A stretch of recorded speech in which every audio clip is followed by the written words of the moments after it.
Segunda dica técnica que o engenheiro de produção, né, tem que saber é mensurar. Né? Mensurar. Eu poderia falar aqui, eu comentei muito do processo, né? Sim, o processo é uma parte boa, mas eu não vou comentar dele aqui agora. É uma parte fundamental também. Mas eu vou falar aqui de mensurar, ou seja, medir. Né? Então, o engenheiro de produção, né, ele entendeu como é que é uma camisa, ele entendeu como é que é um carro, ele entendeu como é que é a atividade. Agora ele precisa medir isso tudo. Né? Ele entendeu o processo, né? Ele precisa medir. Medir o quê? Né? Medir a quantidade de camisas sai na produção. Quantas saem boas, quantas saem ruins, quantas saem conforme, quantas não saem não conforme. Quais as características da camisa comparada, a camisa padrão comparado com a camisa. Ou seja, dá para fazer estatística de produção. Dá para você medir quão eficiente é a sua produção. Se você preferir, isso se chama KPI, né?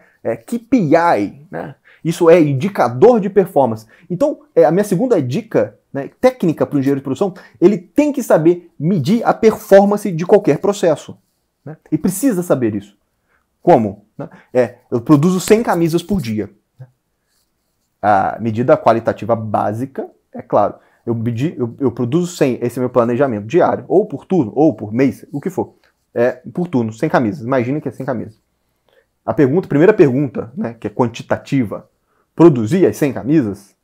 Né? Então, é lógico, dá para fazer um gráfico de dispersão sobre isso, dá para fazer um gráfico de Pareto. O Pareto é mais qualitativo. Imagina que, então, você pega das 100 camisas e começa a fazer estatística.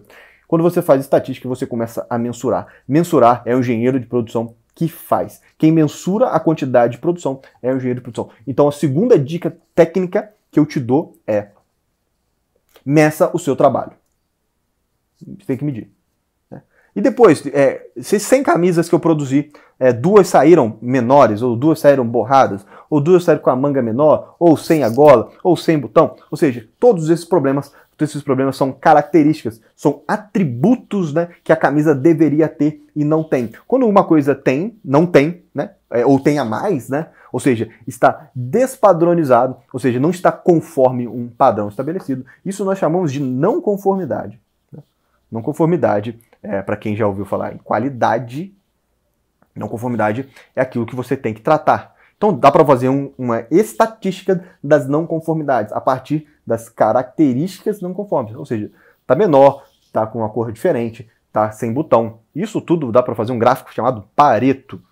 O Pareto é uma ferramenta essencial do engenheiro de produção. Então a minha segunda dica técnica é exatamente isso: medir aquilo que se está produzindo e controlar as não conformidades.